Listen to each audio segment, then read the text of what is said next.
Welcome to the Parody, where we tally up the victims in our favorite media. I'm Tessa Rose, and today we're going through our second kill count split up into parts with the Roblox Ragdoll Show Season 7, which was aired from 2022 to 2023. And you heard me right, this parody is going to be split into two parts. This part will be covering the first 8 episodes of the season before the new intro comes into play. Why the first 8, even though there's 20 episodes? I don't know, just go with it. As I'm recording this, the season is still ongoing, with the finale yet to be remade.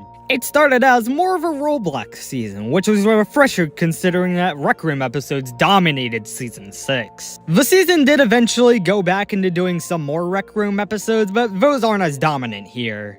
However, previously in the show, there wasn't that much lore. Sure, there were some strange bits of continuity earlier on, but that was mostly just to set up the next season. Sure, there were 2-part episodes and arcs that followed off of each other, but those were only in their own contained episodes and not really brought up again afterwards. Episodes 3 through 5 of Season 4 were their own contained arc. Season 4 Episode 3's title even poked fun at it. However, Season 7 eventually started focusing on continuity. Specifically, Episodes 4 and 6 start up the entire thing revolving around the small virus cure research. The small virus cure research is especially focused upon in Episodes 9 through 13. That's where we see all the tapes, which originally started in September of 1987. However, cure research stopped in June of 1989 when the Smilers eventually took over. Hey, we're making better progress than usual, so it should be done by 1990. What did that? It's a Smiler. Dave, grab the camera! Alright. So they decided to tell me to grab the camera. Oh god, I forgot to grab the camera! That's the last of the Smilers we ever hear of in the show, though. However, what the season really makes strides in is quality. This season has many of my favorite moments, and some of the episodes, It's Been 30 Years, Mr. John Lemon, Billions Must Die, and The Wrath of Penultimacy, are some of my favorites in the entire show. What's more important is that no episode in this season is one I would call bad by any means. This, alongside Season 2, are some of my favorite seasons of the show. And also on the kill department, this half the season is less likely to get messy. Although half of the episodes in this first state pose a severe risk to counting, they're not particularly hard to count at all. And hey, we haven't had a prison episode this season yet. Will 2/5 of the season manage to bring 2/5 of the kills? Let's find out and get to them. The season begins with a previously on poking fun at the fact that Season 6 was going to be the final season at first. After an egregious error, we get greeted to a car ride. The title of the episode is Back to Basics, which serves as a direct allegory for how we're back in Roblox now. And it's also here where it's confirmed that this episode takes place in either July or September 2022. Along with the continuity, this show's timeline is also just a freaking mess. This meow person decides to jump off the fucking car, bringing us the first kill of the season. But apparently these pieces of shit can't even recognize what they're doing is causing my pain. Meow decides to jump off the car a second time, and Sean Cruz is dead too. Quick side note, the Roblox episodes this season were filmed on an iPad mini from 2012, which severely limited what I could do. So for my game selection this season, I had to pick calm games with not that much going on. Alright, if you want this episode's kills, I'll bring them to you. So as y'all just saw, Chris Wallace just died. Ari decides to jump off the car like a regular Meow. And speaking of Meow, it's never jump off because of, well, ducks. Ari and Meow somehow manage to bring themselves a double feature. Meow manages to die again after stepping a bit too far off from the front.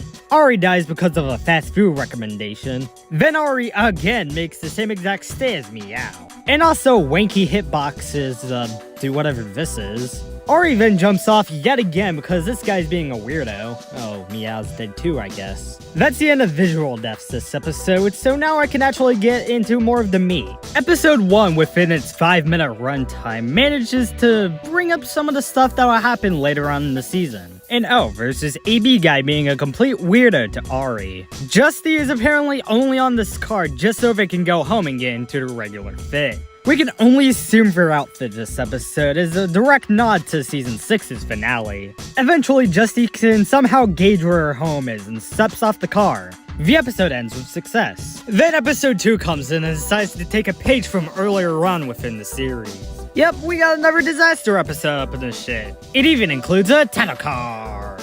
During this, someone can laggily be seen jumping off the thing.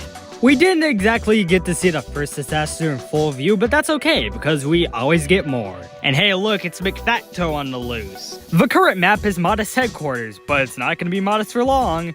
Especially now with the acid rain raining down at least 10 people outside. With that, she immediately decides to get under into the basement. Along with the acid rain outside, we see somebody's body parts rain down onto the ground. One of the people from outside eventually makes it inside, but he won't exactly last very long in here. The obvious disaster at hand forces him into a corner, and he ultimately succumbs due to the acid rain. It rages on and doesn't claim another victim. Also, there must be some glitch here since like 2 people fall to their deaths even though they should have spawned on the HQ. Whatever man, just count them both. Next up, we're at the game's prison map. The disaster this time is a flash flood. This is sure gonna be fun to count. But thankfully, the only person who spells her in here is Tessa, who accidentally falls onto the ground and dies. But oh, watch this. She tries pushing a person named Fins up, but accidentally somehow manages to do this and die by, I guess, hitting the skybox. The next disaster also takes place at the prison. And this time, it's also liquid acid rain again. That means all of you idiots have to get inside the prison. And shockingly, it's one of the easier ones to survive in this episode in the prison. Doesn't claim anyone until the glitchy fall happens again. I'm not counting that when it happens anymore. But I will count this guy who falls to death intentionally to rid himself of the pain. The next map is the school. And already we have people testing the legitimacy of this location's name.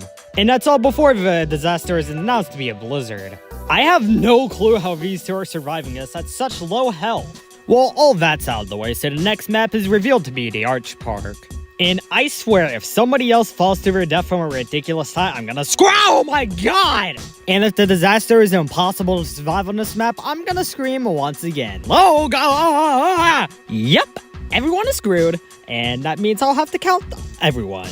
Here I can see 16 people standing inside the Arch Park who have actually survived. And since it's confirmed that no one is among the living at the end of this disaster, I'm counting all 16 people who are standing inside the Arch Park, because literally, they all get wiped out by the tsunami. So, yeah, that's cool.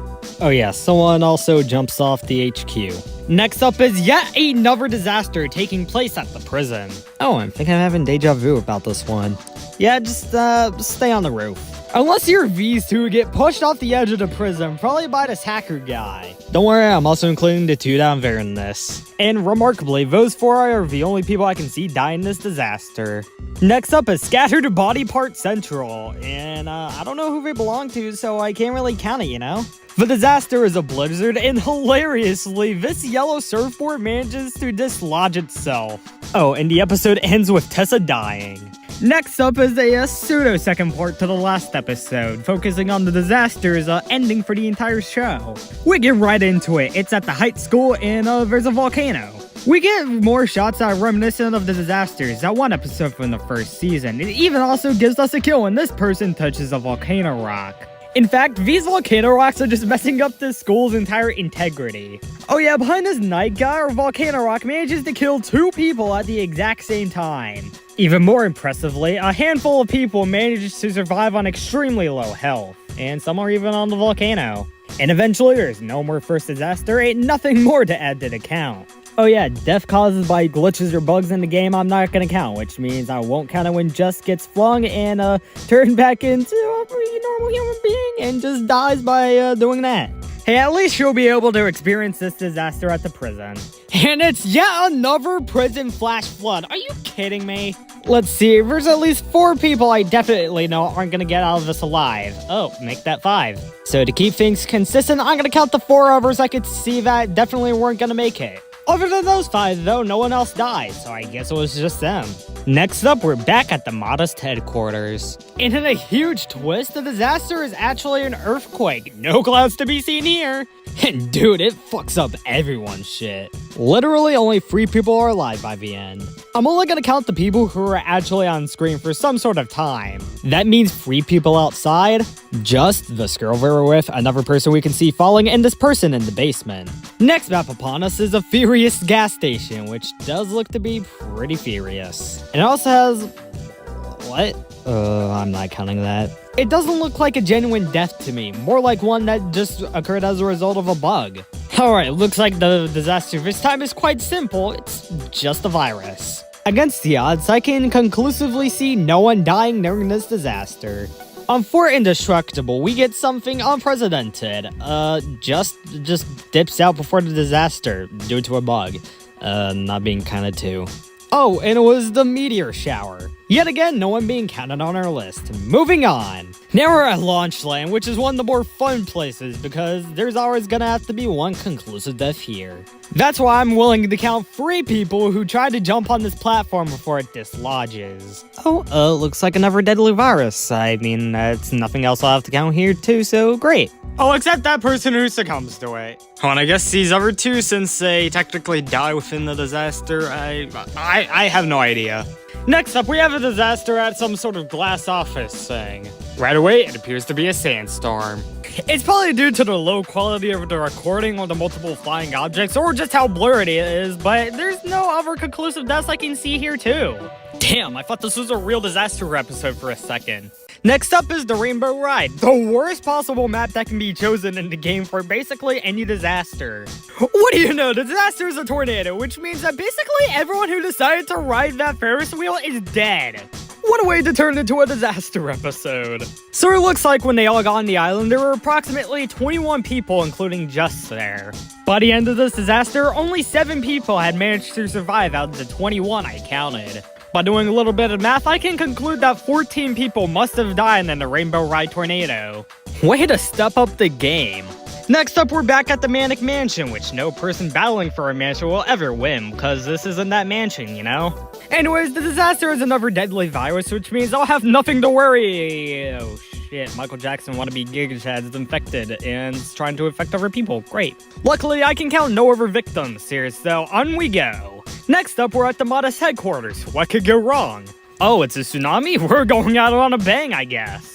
Like with the Arch Park disaster from last episode, a whole lot of people die here too, and since it's on screen, I'll have to do some more math. Going by the math, it seems that only 4 people survived the disaster.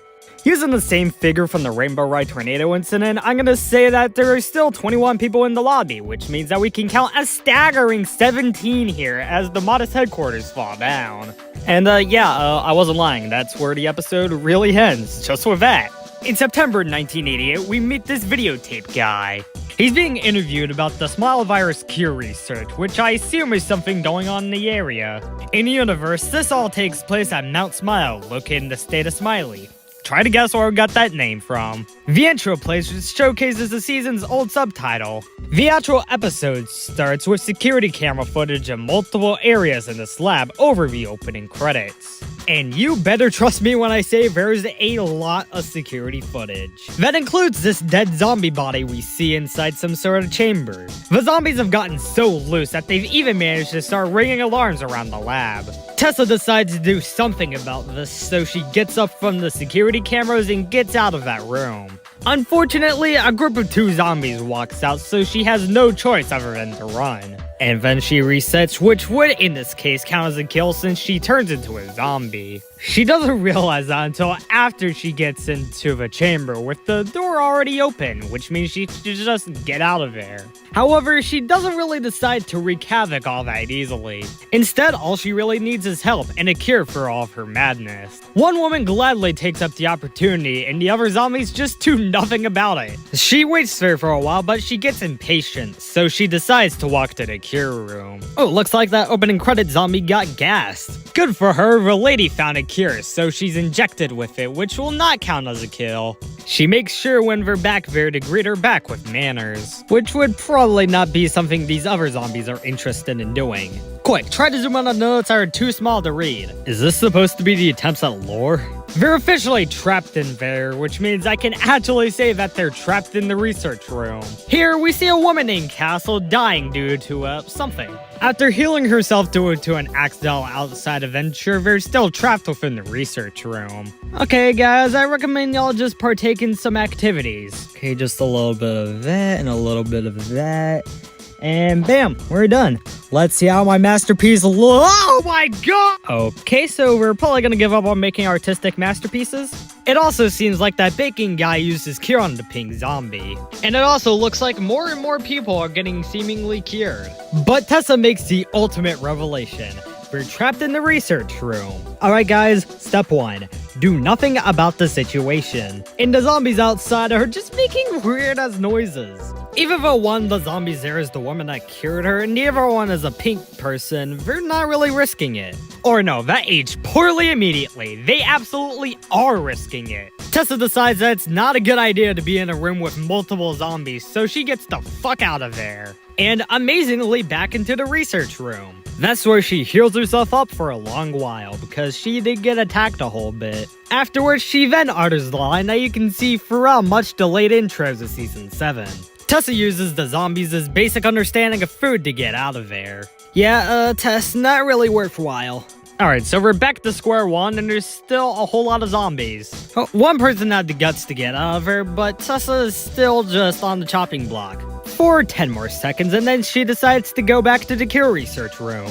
She figures that the poison chamber could be a perfect way to kill a zombie, and she tries to herd one in there, but the zombie gets out before she can ultimately activate it. And sure, I'll count this thing in the background, although I don't know if it's actually dead, and I don't know what it actually is. Anyways, Tessa gets out of there again and gets back into the research room. She's somehow still alive enough to see whatever is going on outside, including a whole bunch of lag. And sometimes, lag kills. She asks her feisty audience of one zombie if they want a cure for their disease. Turns out the one that cured her earlier does in fact want a cure. However, this zombie that just appeared may have to complicate that a bit. In fact, she'll probably have to try her best to get there without getting infected again. She does have an idea, but it'll have to take 4 minutes. Why 4 minutes? I know. Looks like we're gonna have to play the waiting game to make sure she actually comes back within the next 4 minutes. Well, looks like the zombies are grooving with each other, and hey, she's actually back and cures herself. So, that's good. Now what? I guess just start the game all over again. And then when she's done with that game, she walks out of there into a zombie-infested hell. She gets back into the research room with more multicolored zombies before walking out of there due to the impending threat. Alright, so every time you've walked into that room, it's backfired horribly on you. But especially Baseball Logan, as he gets infected by a zombie and somehow manages to get into the research room. It should be a stroke of luck for them that Logan isn't gonna add them to the count. However, they still have a problem. They can't really get to the cure room.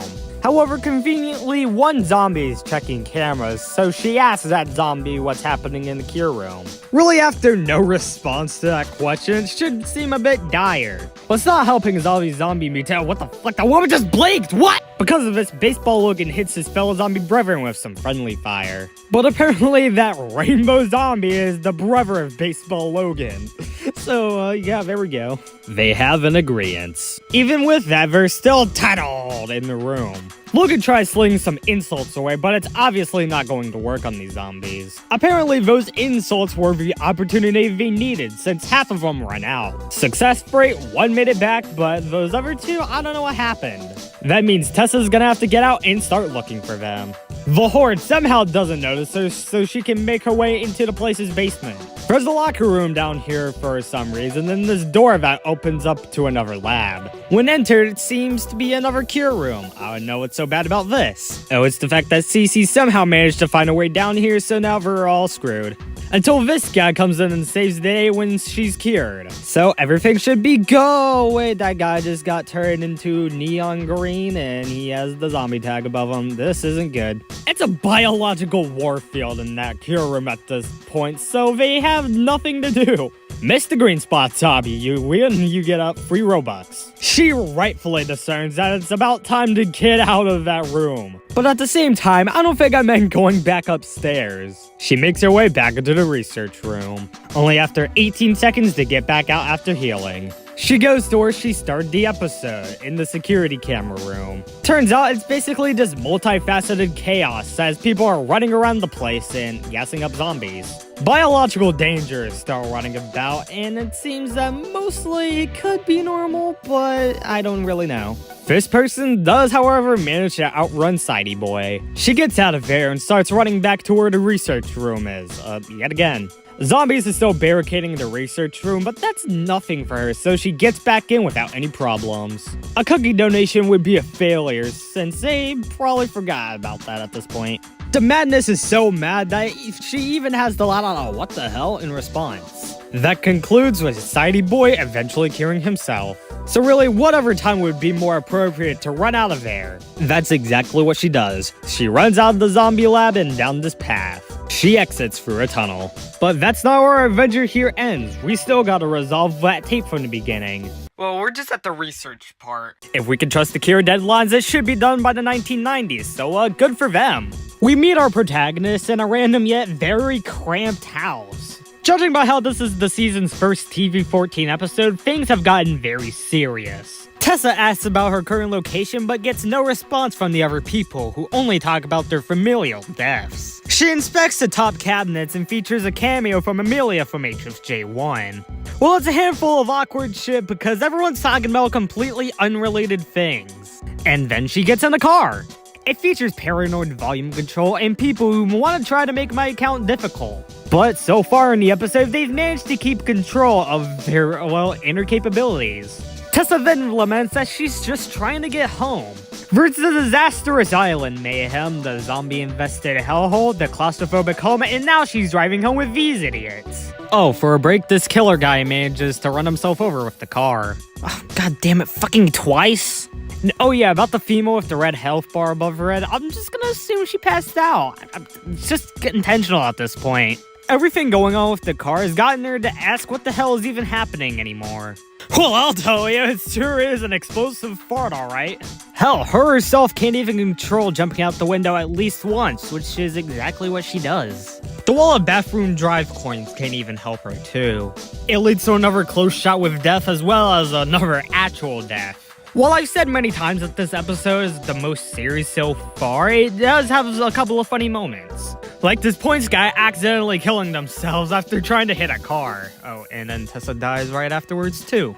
After a bit more of these hijinks in the car, she's getting more and more done with all of it. Judging by how she personally goes out of her way to go to the other side of the car and jump out of the car too. And after that, she just has questions about what to do, which includes going out to see what all the fuss about the smile virus is about. That's what I mean when I say this season has strands of continuity, more so than any season before it. It manages to build upon this throughout the season. Then it nosedives into uncertainty for the last 2 minutes. No one quite responds to her question about how she's actually feeling, although home is just a few minutes away, so you might want to get there. She'll just have to calm down. It's probably gonna get more uncertain the more we go, but none are probably gonna be as serious as that one. Anyways, it's been 30 years, Mr. John Lemon, whose ridiculous title pretends that this is about to be a silly episode, right after the most serious episode we've had so far. It's about the titular character, Mr. John Lemon, who's been put on house arrest inside Chelsea's own home. Wait a minute. His story is that he was trying to escape across the Russian border to get into Finland! It's a pretty surreal experience, just being trapped inside a house. When the camera pans over to the left, we see a guy named Noob 2 probably touched the door in order to die. Our titular John Lemon is apparently a big fan of football, since today it's Poland versus Russia. In some honestly neat shots, he goes around the house searching everywhere. And with his minuscule deduction, he says that everyone is trapped in the house. One idea from Noob 2 says that they should try the door. Meanwhile, Chelsea decides to try the old Mario 64 trick, only for it to fail. Also, looks like doing the door trick failed Billy the pizza lover. This guy named Kingdom Intel spots something under her bed, but it turns out just to be an Among Us. John Lemon correctly guessed that Kingdom Intel is coming from the universe of World War II Italy. Oh, and I thought fictional Hitler was the other guy. Yep, looks like they're also a fascist too. And I thought fictional Hitler was the other guy. However, when they started talking about Russia, Chelsea has one thought. Her house was never in Russia. Apparently to her, she thought it was in Sweden. All the while, this emo guy touches the door in the background and dies. Oh yeah, that's apparently because they put her in her legal home across the Atlantic 3,500 miles away. Now he has some breathing room to tell his full story, so he got here while trying to cross the Russian border because Russia was terrible and he got arrested. That means they must have put him in the United States because of the past crimes he did to get out of Russia. Like a lot of Danganronpa crimes at first, it doesn't really make sense. They apparently must have thought that this was Mr. John Lemon's home, and apparently also thought that it was all of her other homes. The Italian guy doesn't know where he came from, though. So if we have it correct, John Lemon was trying to escape to Finland, Italy is the only remaining element of the Mussolini reign, Chelsea is a US citizen trying to get into Sweden, and Luna lives in life in paradise. Oh, and Kiara here's from Germany, not sure I could have possibly figured that one out. Oh, and actually, Luna's a Moldovan. That means these two must have possibly booked an Airbnb. Meanwhile, the four we've already established were putting her on house arrest and or mental health reasons from the previous episode. See what I mean? There's continuity here. This random aviator guy invades the room and asks everyone if they like NSFW or not. Yeah, dude, get the hell out of here. If they can somehow manage to escape, John's gonna be going over to Finland and Chelsea's gonna be going over to Mount Smile. Although that's probably gonna have to be impossible because Mr. John Lemon still has to do all of his house arrest. Chelsea suggests Family Guy TikToks for entertainment, but none of the people in there like the sound of that. Oh, looks like we're talking about how Mr. John Lemon got caught. The year was 1988 and he got a very bright idea, moving over to Russia. Turns out it was terrible because being homophobic by labeling the LGBTQ community as terrorists was also a bad idea. He was put into prison in Russia for not being a Soviet during their fall, so he was arrested. That means he had to hit up a friend and had to drive for 2 to 5 days. And it wasn't worth it since he was set up by his friend because of something he did 10 years before. He was then running from the Russians until he got hit in the head and woke up here. He asked about the current year, and it's 2023 from last she could recall. Apparently, he was born in 1939, which means he's at least 83 years of age. But then he apparently went from being 50 years old to being 22. The only deduction is that it's been 30 years, Mr. John Lemon. There it is! There it is! John is probably just recently awakened from his coma, so Chelsea gives him some news about what's happened the past 30 years. She then leaves him off with one last statement. The last 30 years have been a coma-filled cluster. Ultimately, a fade to black gets her out of there. Then we get a warning about a classified tape with smile virus cure research info from November 16th, 1988. Alright, us researching on the smile virus cure are in some icky spots.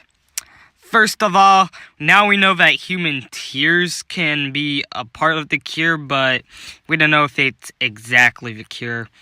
We're gonna have to get a smiler from inside.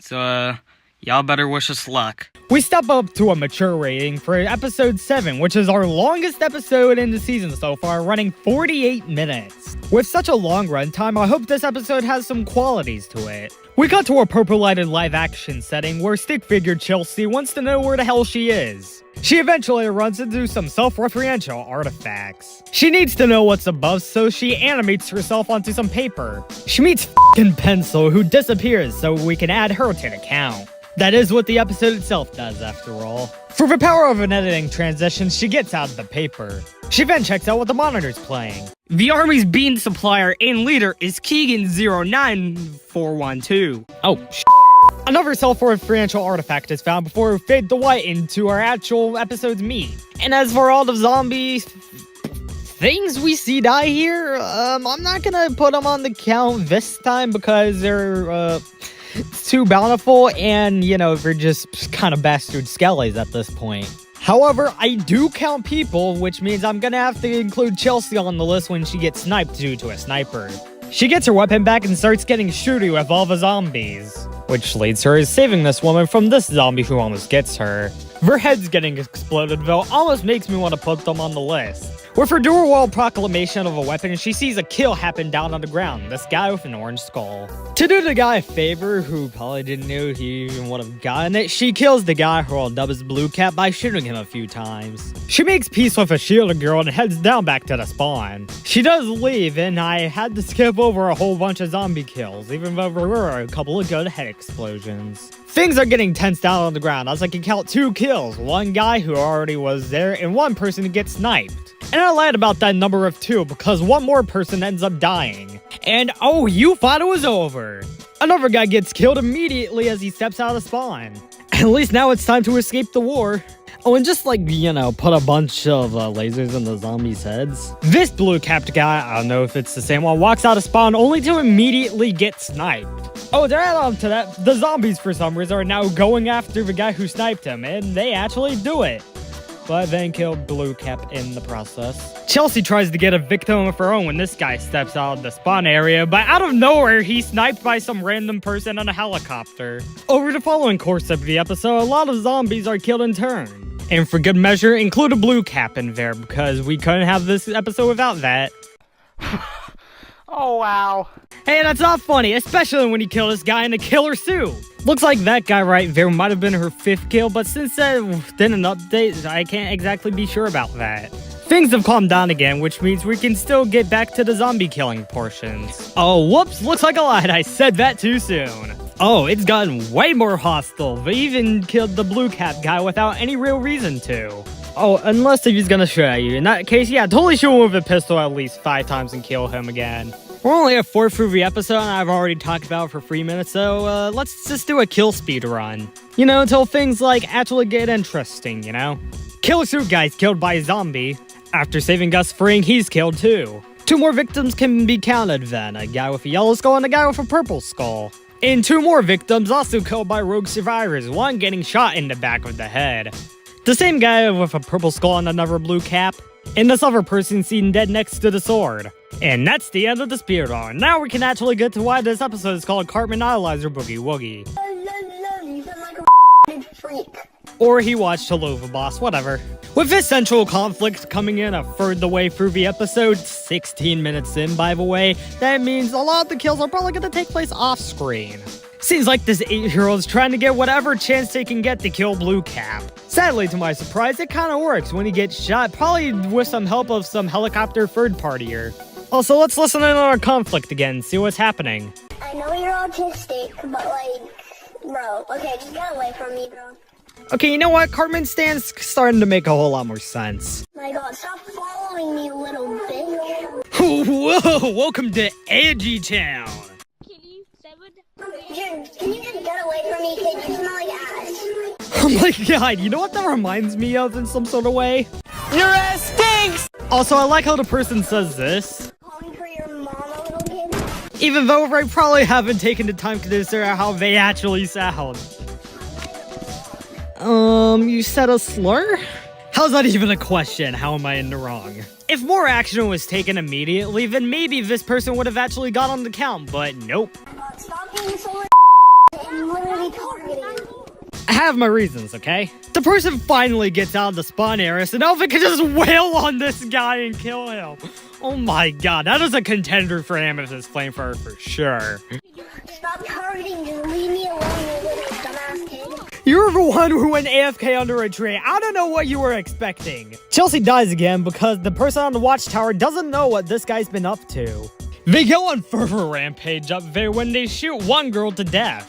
They shoot Chelsea right afterwards. And also Blue Cap? God damn, does this guy not know what that guy's been up to? And then Blue Cap dies again in the watchtower. God, this is getting infuriating at this point. And then a zombie joins on the fun too. When the tyranny finally ends, she goes up to a helicopter and gets a sniper. The other guy's already dead, but for good measure, the Cartman Idolizer gets sniped. While the Cartman Idolizer goes on in the background, the blue cap gets killed by a zombie. At this point, the Idolizer has disabled for Mike for now and is heading off to the helicopter with one of his friends, but uh-oh, looks like he gets sniped by Chelsea. Bad mistake, dude. Bro, if you're a Messi fan, then why are you saying Stu, dumbass? Shit, he got his mic back. After that kill, she makes a run towards the helicopter. The guys are still down there and doing relatively nothing about the threat on the helicopter. But then all the threats seem to move to the spawn area as this one person gets killed with a water blaster? Blue Cat makes it back up to the helicopter but is immediately killed by a sniper. Since Chelsea thinks the other guy did it, he gets killed too. While the conflict continues to still happen, another guy's being waterboarded and just shot from all sorts of angles. Literally one more zombie kill happens before another human kill is recorded for our account with this purple skulled guy. Can you just get away from us? Please just go away. Oh, that's a surefire way to decrease this episode's kill count. Get away from me, little kid. Literally, bro. I wish that zombie hit you. Oh, nice. Let's see what response this guy cooks up. Just block him. Could have saved your ass by doing that 20 minutes ago. Oh yeah, this entire time, there's been a guy who's been trying to kill Chelsea every time she steps out of spawn, but she makes her move to a helicopter. On the top left, when she gets up, you can see a message that makes me very happy. Let's see what feedback Jax from Mortal Kombat has. That's amazing. Oh, yeah, exactly the thought I had. Alright, I guess for the next about 9.5 minutes of the episode, we can do a kill speedrun again. First up is Chelsea's attempted murderer, who gets killed by a zombie. Blue Cap and the attempted murderer again when they both get killed somehow. A bearded guy with a red skull. The attempted murderer again who gets killed by a zombie again. The attempted murderer again when they get shot by Chelsea. This guy right here who is sniped twice by this new person. And that's where I'll spell the end to our kill speedrun. I've stopped it because we're both at the episode's last minute and because we have a really nice sequence coming up. But before that sequence, 2 more kills. This person who she calls Kenny and this other person with a red skull. Now, here's the part of the episode I was absolutely waiting for in this parody, because arguably it's one of my favorite moments of the entire show. Without further ado, here it is. Hey, my name's Old Man Joe. I'm 132 years old. I've fought in almost every war, fought in the American Civil War, World War I, World War II, Korean War, Vietnam War, let's see. Fought in the Battle of Gettysburg a bunch of times. Let's see. I also fought in, the not the Crusade, what was it? I fought on both sides of the Vietnam War. This stinger is completely unrelated from the episode and wasn't even recorded along with it. I'm sad I didn't film a sequel episode to this just following Old Man Joe. Oh, and here there was a literal blink and you missed it blue cap kill from the very beginning of the stinger, so here you go. Now we're at the last episode, what I call the front half of the season, Roblox. Judging by the title, it's about getting back to the Roblox universe. And also spells the beginning to the swearing. What I like throw is. Damn it. Yes, that's the entire plot, going to different locations within the Rec Room game to get back to Roblox. Ever since Season 6, Episode 3, there has been a shift in more Rec Room episodes becoming prevalent. She's noticed this and also wants to get back to the Roblox universe just so she can get the Mount Smile. First up is a wavy hand stage. Aside from the Roblox plot arc, there's a few conversations you can hear throughout. But this is a plot-relevant conversation since she's asking someone how to get back to the Roblox universe. These two prefer the Rec Room universe, probably because you can say Shadow the Hedgehog's a bitch-ass motherfucker and that he pissed on your wife here. Well, Chelsea, these two are very obviously not going to be coming of any use in your adventure. In compensation, we get this nice place by the beach. There's a few nice things about it, especially this watchtower, which leads to a funny moment. Bad thing about this place is you have people like this. I'm about to play a lot of what this guy says within the next 30 seconds, which is basically just a lot of homophobic stuff. So if you don't want to hear that or are comfortable with hearing that, skip to this timestamp, alright? Cool. Yo, shut the fuck up, you lesbian, you fucking nasty bitch. You like your own fucking coochie. You dream of that shit in your dreams. You get a wet dream by thinking of pussy, you fucking weirdo, you pussy. Be quiet. You got a hat on that's front ways. Be quiet, you little dirty mind. I'm done. Fuck you say to me? Did you say something to me? You fuck. That's right, be quiet. Why did he even do that? Also, how that guy even see me? And also, plus, like, what the fuck? The Roblox Ragdoll show in its Rec Room episodes didn't much dwell on how people in the game actually act. This episode right here arguably has a bigger dwelling on it since we can actually hear more of what that guy says. So did a lot of actual GGFA 7-1 movies, especially the breakout ones, which often had some slurs within them. Particularly the original Breakout from 2022 and Breakout 4, which I had to censor because there were like 4 slurs in 30 seconds there. If you seriously want an uncensored version of what was said in that part Breakout 4 of it, I'll guess I'll have to put the link in the description for you. And still, with all that being said, I'll still maintain that this episode has some funny moments. Yo, what the fuck is this, a baguette? Eventually, after all of that finally ends, she ends up on an island where a square remote should be. What the fuck?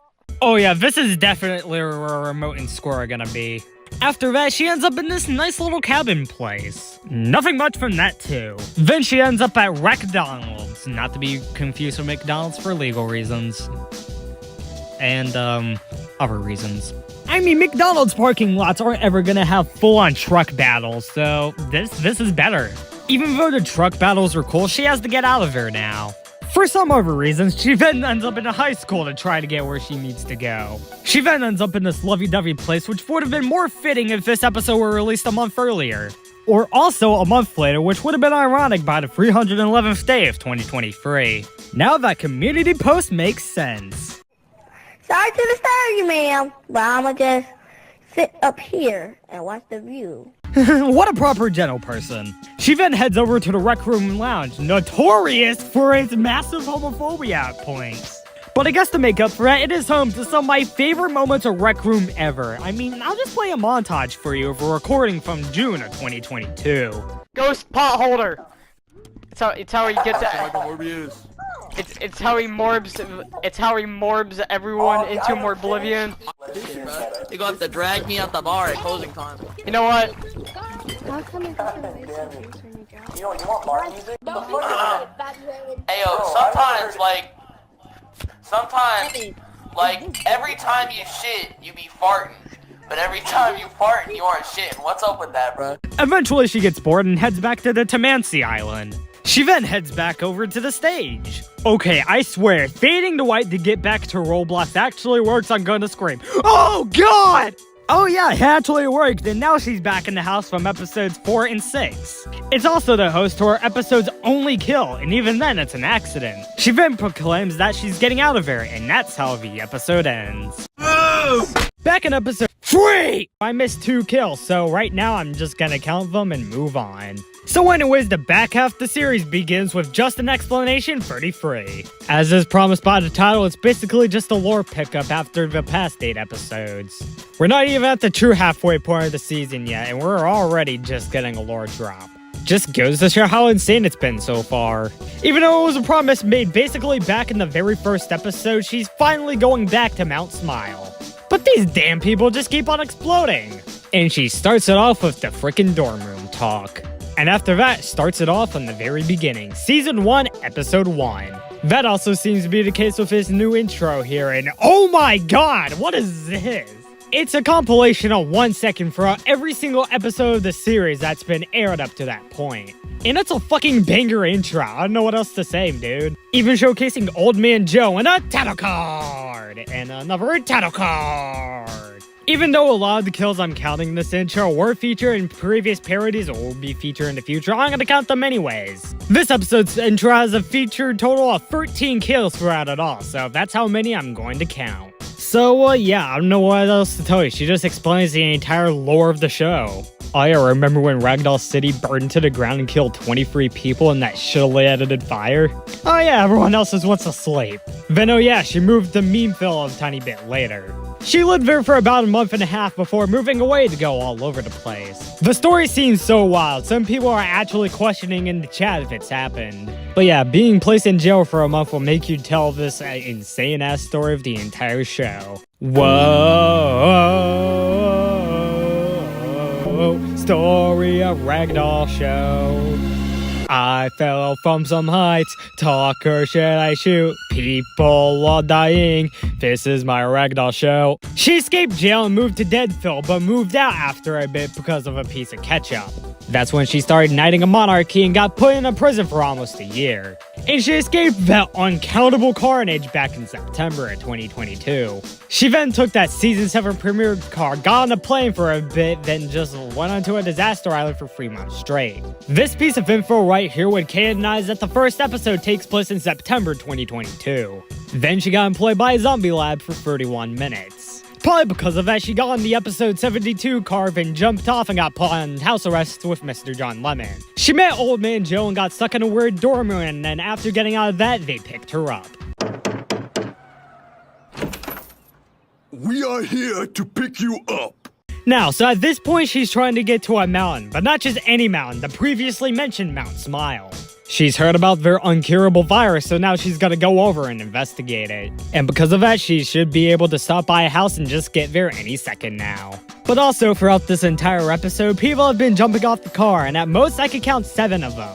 She then arrives at the home she was just planning to stay at. She wants to know how the others ended up here, but they don't feel like talking to her at the moment.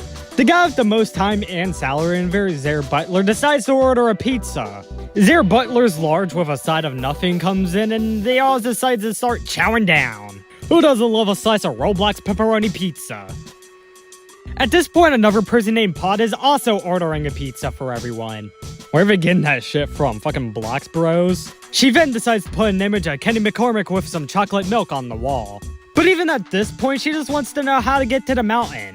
Since these guys probably won't have a clue how to get there, she decides to go on for herself. She gets there before you realize that all of this is like 10 minutes before the episode ends, because all of these episodes have her intros like fucking halfway through.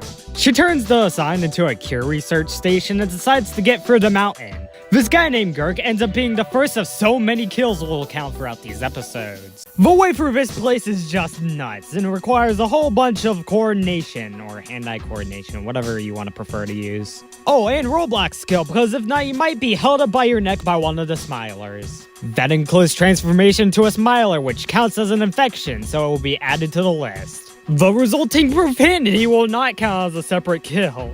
Although by the looks of it, it might seem like she's at home with this club. I don't know if that's what happened to that guy though. On the other side of this here mountain, there's a few arrows that can pierce out to kill smilers. And Chelsea gets a hit, even though she herself is a smiler. But of course in the Roblox Ragdoll show, she absolutely hates being a smiler, and even that spear won't work. What it takes is a fall through her world and I guess burning to death. And lets her go through the entire thing once again, probably so she can kill some smilers. She whips out her Peter Griffin special and goes deeper in the mountain. But that's before 2 smilers decide to kill themselves by going into orange, and that'll count, which will bite me in the ass by the time I get to Winter Smile. With an actual team of humans to get through, the fight is much more even. Even like another Chelsea infection and a train going through the station. At this point, it's too late to go through the entire mountain again, since there's a mountain a-rumbling. The mountain collapses, claiming the lives of 8 at most. Chico to high kill counts is just run into collapsing mountains. The next place to generate is this place that kind of looks like the Coliseum. The place claims the lives of 2 smiler or human people, and while Chelsea just barely makes it out, she still has a lot to go through. Including facing off against the impossible to face off against Horde. She'd know they're impossible to face off against because she just got infected. Although she immediately dies after, so I'm only counting her as 1 kill along with this one other smiler. She sets a goal for the other humans, and it's to take back the fort. Everyone eventually goes in there, but it's all in vain in just a second. All 4 smiler attackers are infected within the course of 40 seconds, so all 4 of them will be added to the list. In these sort of episodes, the hope's always leaning towards the smilers or the humans. Okay, so I don't know what happens in these last seconds of the episode, but the most deaths I can track is 6, so that's one I'm gonna count without like actually showing the end. We come back to a chart showing the Elite 8 whose kills I will not be counting. I will count these 2. Next up in this new mountain rotation is a sort of Minecraft minigame, and then this room with a bunch of panels. And then finally the Dead Body Steam room. And then past that is the fort which they have reclaimed. Versus Smiler with a sort of jump potion who doesn't really pose that much of a risk to them since they have like a buttload of humans. And then the mountain starts shaking, which means we're immediately about to get a new place. And if you're lucky, an extra spa on my parody. Hey look, noobs in here, I wonder who else can be added to my list. Oh, it's 2 more human idiots who somehow decide to walk into the collapsing mountain. The first part back to the first safe zone is apparently just a freezer room. Past that seems to be a room with a whole bunch of conveyor belts, and at the end of it, a vault. After a bomb is set off, lasers start to appear within the hallway. Those lasers are actually how Chelsea makes her escape from one of the smilers. But don't worry about intentional infector, he doesn't count. She gets to the top and it's just a very thin rod that she somehow falls off of. Chelsea's off-screen infection won't count because she immediately hits herself with a car. Oh, and this human too. Eventually, she does end up getting through that obstacle. However, more obstacles are on the way for both her and this noob. Both of them are killed by this laser with a hitbox that's a total bitch to deal with. And all of a sudden, there's more kills on respawn. This smiler's just headed down this road. Chelsea and Noob make it back to the laser place. But at the very last, and I mean the very last laser, Chelsea dies by accidentally hitting it. And just when things look like they're about to get way worse, the show's intro comes on because of a lag. After that fucking banger, we see the Smiling 7. It appears that Chelsea got herself a new disguise, and for this masculine size, I'm gonna name it Dick Rose. I feel sorry for anyone who has that name. Nonetheless, it still gets the smilers to smile themselves. There's a sign over to the left that says, "We love women," and it still confirms that this Dick Rose is still in fact Chelsea Rose. The first room in the new mountain has another freezer room. And I gotta hand it to this freezer room. It actually does its job of freezing people quite well. And actually, just before a quote-unquote Dick can make it out, he freezes or she freezes to death. I have no fucking idea. Thankfully, she manages to get out of the freezatorium and into a hallway with some more halls. Whoa, wait, it was all just that? That was the shortest path I've seen in my life. Turns out the base is infected with smilers, but they're the good kind, so don't fear them. Well, this person over here might, fear them? I don't know. Well, the fear is right, as the person who we saw get frozen earlier is now infecting Dick. The key of this gotta go through the orange elimination device. Well, at this point, the mountain's about to give way, so there's really nothing to lose by going through this. Sure enough, right as the mountain starts trying to collapse itself, the bodies start piling. Contrary to lava rising, no one actually dies from that until some idiot decides to add some more kills to my count. The first portion of the new mountain shows Bill Verrett in the section that poses a huge risk for my count. Alright, so every time Dick is gonna infect themselves and just go back to the orange, I'm just gonna count all of it right now so I don't have to do it later. So, I counted another one later on in the episode, so let's add 2. Inside the second room, here is a giant orb that can damage either the smiler or the humans, depending on who's controlling it. And the last room here is that annoying-ass conveyor belt room. After resetting their already counted life, we get a little speedrun of the place. And by the end of it, there's a dead smiler. The episode ends with a simple question: now what? The what now is the next episode beginning, with Chelsea still in her Dick disguise and this noob trying to pick a fight with her. I just think it's funny. Like this ice cube person that gets flung through the spine. She steps out into this disco area where Dick gets reminded of her past. She almost gets infected, but the infecting gets quickly disinfected. Just like with last time, I'm gonna do that exact same rule. So it only happens 3 times throughout the episode, so there you go. In even more ensuing chaos, 2 more people die as a result of the disco floor. A new room is discovered in the freezer room for last episode, and might as well just show the invention of tic-tac-toe. Yeah, but I'm thinking the same thing here. Dick is basically permanently stuck inside the freezer room, which means they're not gonna get out of this alive. But nor are the 3 other people I can count here either get frozen to death or crushed by the mountain. Inside the new sled of rooms is a room with a black hole in it. The room after that shows a place known as the, Swamp of Sadness. Across from that is just a room with some white stuff on the bottom that can turn people into smilers. And finally, after that is a huge-ass house that hosts the Victor Crowley special. But not even that's required to kill more smilers. Or to begin the series intro. We come back to Chelsea in her actual skin. And among these smilers, some are not gonna make it among the living. Regardless of the smile danger we just saw, no actual people get infected in this scene as far as I can count. Probably because all the time went to Chelsea trying to traverse this hill with balls constantly hitting her. After she gets past that, she enters a room with a fan that's specifically of Chucky killing size. And finally, the fabled Roblox zombie room. When she gets over to the base, I can count 2 smilers actually being killed by the humans and not themselves. Meanwhile, over here, we have the usual camera camper smilers. Although the footage is definitely laggy, I'm just gonna assume both of them are killed. And besides, I already have all the necessary technology. Considering they're able to take down one with the orange wall, another one from a very much mass beating, and a third from a flash flood, which also manages to kill 2 of them. Eventually, by the end, it's just her, Grace, and Kuromi left. Chelsea's eager to find a cure for those hell spawns, and to get to it, she has to go through this conveyor belt / gun room. Next is a room with some train tracks, which means the train goes through here.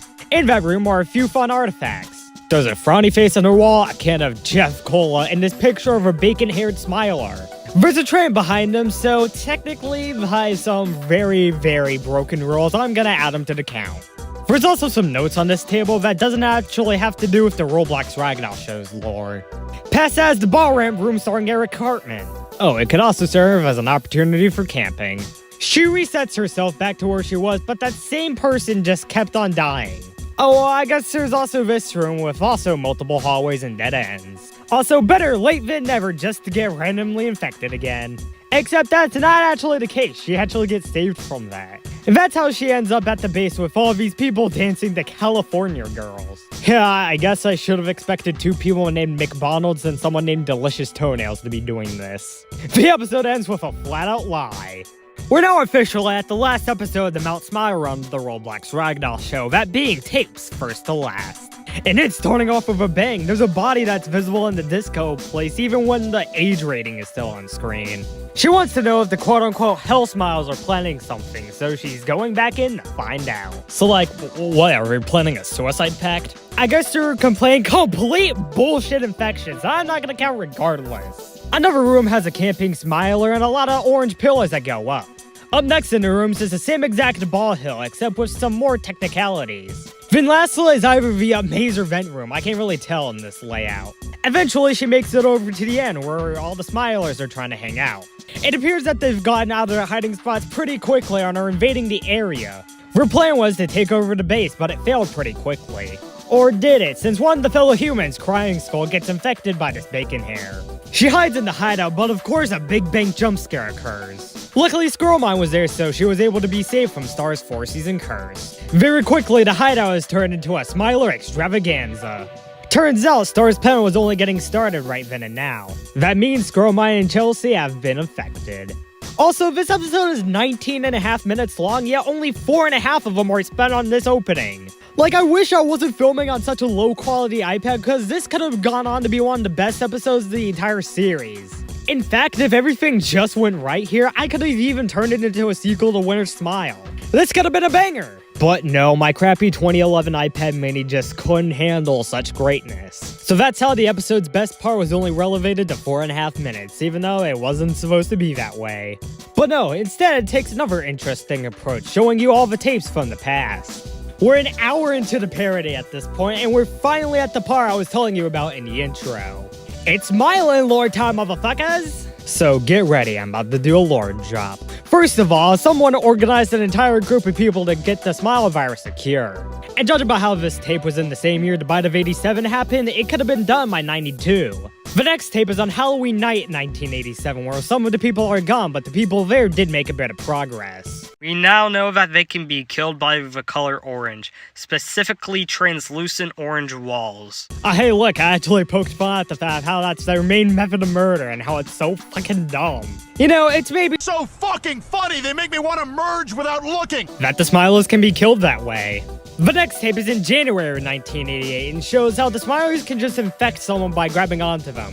They also discovered cameras with white stuff underneath them that they don't know what it does yet. However, in March 1988, they discovered a sign. Quite literally, because the Smilers are now holding signs, which shows that they do have a modicum of intelligence. It just so happens that that intelligence is just buried under all the happiness. And according to them, it caused a delay in the cure research to May of 1989. In May 1988, it spells some sort of doom. One of the cure researchers has been infected by the Smilers over the first kill of the tapes. Said cure researcher also found a place called the Swamp of Sadness, but he couldn't relay anything to them because, you know, he got infected. However, in July, they've discovered even further about the Smilers. It appears that they're more intelligent than they seemed because they've built so much intricate shit. That's because they were able to go through the mountain without being infected. Well, at least the guy recording the tape was. 2 other cure researchers weren't so lucky and now add them to the count. Finally, we reached the September 1988 video from episode 4. It's the exact same thing, so I'm not gonna say anything else. Oh, and then the tape we saw in episode 6. You know, it's really become full circle ever since those first 2 tapes. Hey, at least this tape has that guy doing that weird inflection. We're gonna have to get a Smiler from inside. We transition over to 1989, specifically February. It turns out that there's a huge issue with doing the Smile virus cure. The Smilers apparently have cloning technology, which might halt back the cure by some amount of time. Now all I'm thinking about is about how the Smile virus can technically make you so intelligent you can develop the cloning technology. Now we're finally at the final tape from June of 1989, which runs 2.5 minutes. It starts off normally with the guy behind the tape saying that the cure research is going well. That's until something mysterious gets them to be dead and some guy named Dame picks up the camera. Turns out he only manages to step a few steps into the actual mountain itself before being attacked and infected by a smiler. A few seconds later, another guy picks up the camera and goes further into the mountain. However, it's not much farther as he sees a literal shark on one of these roads. Well, how is that even possible? Like, how can they tame sharks and tame sharks to the point where they can even control them to eat humans? On that note, that's exactly what happens to this person who picks up the camera. And if you couldn't guess what was gonna happen, well, good news, someone else picks up the camera. This person in the cycle barely even lasts as they get sound affected to death. The final person manages to grab the camera and gets through the stair room. Funnily enough, before this episode came out, that staircases map was actually removed from the game. They finally make it to the other side of the mountain and first discover the base that we've seen throughout the past few episodes. Its ownership varied a bit, but at this point it belonged to the Smilers. Because of that, it's the end of the road for him and all the tapes we've been going through so far.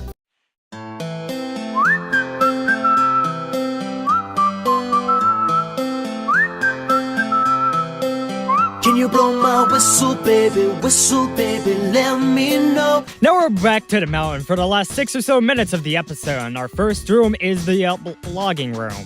Nothing really of note happens there, so we go on to the huge freezer room. And then after that, it's the, whatever this room is, until we finally get to the base after 3 of those rooms. Seems a bit weird. Turns out a Smiler was hiding inside the base, but they quickly kill themselves with the orange.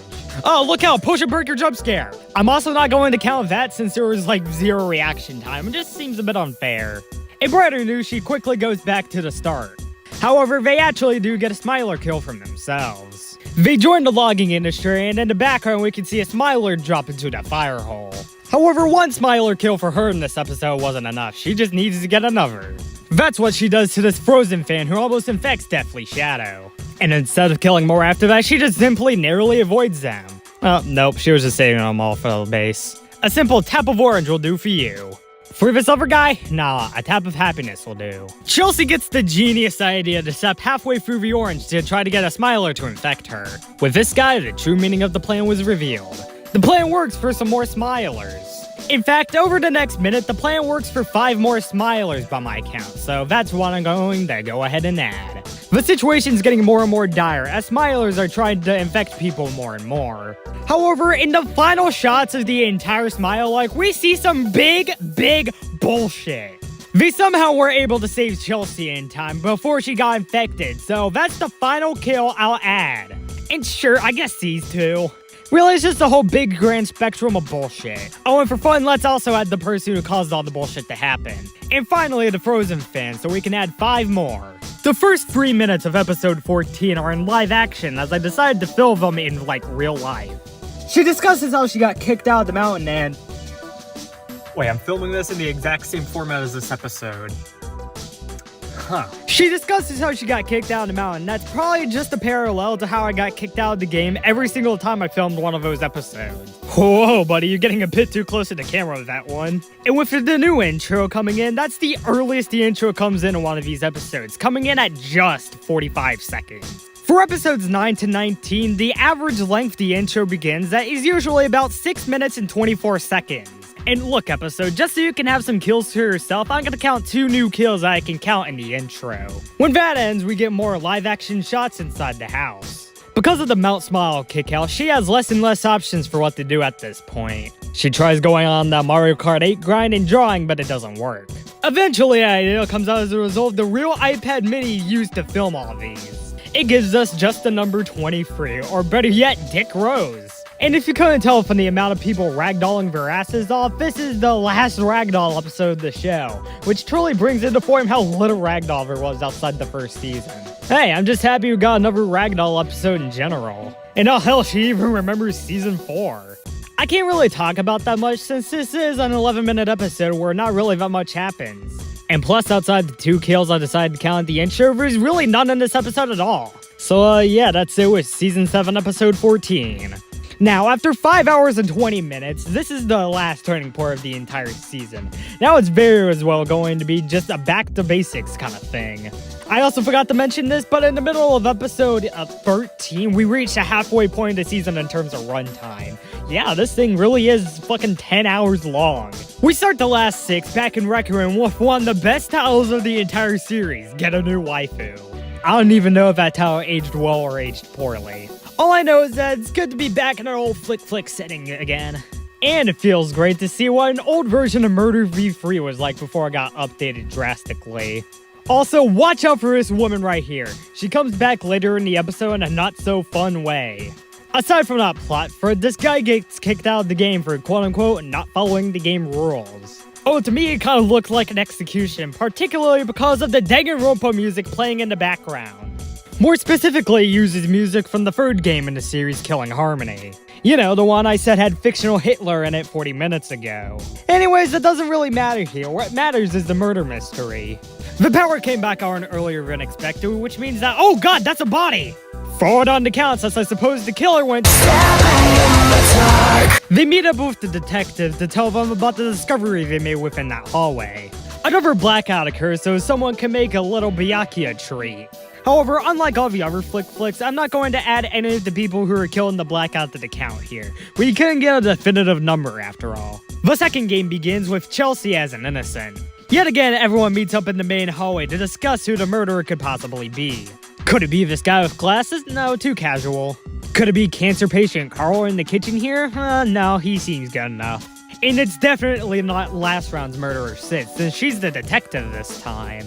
After that blackout, possibly like half the servers in the kitchen. Nope, half of the servers now in this hallway. However, even with all those people in the hallway, no actual murderer can be discussed right now. Oh, never mind. Never mind. I can actually add 3 to the list based on the number of people I saw in that hallway at the time. However, one of the murderer's decisions definitely was a right call. Because I'm a lesbian, Nickel. Okay, if this guy doesn't bite the dust, I'm going to explode. Let's just see what roll Chelsea got and see if it's okay. Oh, looks like the hands of fate fell on the fucking lucky hour. Like, holy shit, you already know who her first victim's gonna be. Sure enough, she finds the others, and cancer patient Carl is the detective. After getting a good clue in the bathroom, she runs into this guy and I guess Cyrax. She quickly gets past them and into more sections of the mansion. It's a pretty intense mansion battle to find this guy, and oh, there he is right there. However, a standard kill in the open like that would have been way too risky, so she starts a blackout. Turns out she actually made her plan succeed as she kills Icy Seal. The best part about the kill is how the guy just instantly says a swear word. Yes! There's really not that much to do after that murder, so they just hang out in the main hallway for a while. Meanwhile, the detective is interrogating suspects and trying to figure out who the murderer is. They aren't getting that out of anyone's asses here, so it's just back to the drawing board. While the detective's doing that, she could have easily just gotten in and way more kills on her own, but nope, it just looks like it's only Icy Seal. And now it's back to doing absolutely nothing. And oh yeah, one of these guys is talking exactly like Kermit the Frog. you don't understand the uber instincts of my uber autism. Observe. Anyways, because basically everyone else left except the detective, it's these 4 left in the hallway now. Anyways, with everyone zoned out, Bad Karma decides to make her move. You don't want to know. I'll do things to you. Sick fucking ass bastard! And I mean that in the most negative way possible. I'm taken. I don't care. Okay, I don't care how bad the method of murder is or if it's in front of a bunch of people. I need this motherfucker killed now. Whoa, yes! Woo! Yeah, baby! That's what I've been waiting for. That's what it's all about. Woo! We're making a unicorn take a shit. Woohoo! This is what fun is about, baby. Anyways, what I also like about this death is that none of the people on the table give a fucking shit. Well, one bad thing about this episode means the episode goes down from here. Alright, I guess, wait, who the fuck were you? Pup? Just saw it happen in the corner and she doesn't care about it too. Hell, even the detective, cancer patient Carl, just doesn't actually give a shit. Like, wow, that was the most looked over murder I've ever seen, and for good reason too. But I mean, she's still kind of bloodthirsty in the last seconds of the match. For another addition for herself to the list, she kills User Under without any real reason. Even though they knew it was her, it doesn't really matter, she still won the round. It actually feels satisfactory after all the events of the episode. Oh, speaking about this episode, this is a 10. On to the next one. Speaking about this episode, it's the last episode of the entire series that take place in Roblox at all. And we get right into it. This episode is an actual full-on war. She makes her way to her team's carrier ship where we meet some of the full army soldiers we'll be seeing throughout the episode. The army's recent spotter and not leader is Wilco 10319. The Japanese managed to gun down an American ship, and I'll only count the captain since that's the only person I was sure of who was on it. And currently, it also seems like they're in the lead with much more people centralized in the same place. Well, and they also have ladder planes that can also blend in with the sky better, so that's also something. But the Americans are also dummies too, since one of them crashes into the ship and kills himself. But that also doesn't mean they also don't have smart people. One of them guns down her and another soldier on the carrier. After dying in an intro, she gets back on the carrier. However, shit immediately starts hitting the fan again. An American pilot is killed from a Japanese plane. That guy starts shooting a person before ultimately being shot himself. To these Americans, they want revenge, so the Japanese goal to kill all of those guys was all in vain. Due to all the bombing, all 5 people on the Japanese carrier are killed when it sinks to the ground. She goes to her only island, Island C, since it's her only point of access to the outside world. To save her own army, she shoots down / makes this guy kamikaze into a Japanese ship. Another pilot trying to shoot down the same ship is killed in return. She decides to return to her harbor, but she's quickly being shot at by an American. That's why she lands, so the American can just, bomb their harbor more? Oh, I guess so he could also kill himself too. She goes on her team's carrier, which has more people than ever right now. Eventually, they spot the Americans. They're able to only gun down one ship, but then it's too late. The carrier immediately gets bombed by another guy. Because of that one rocket, we're adding 9 more kills to the count. Because she was on the losing team, she changes to an American.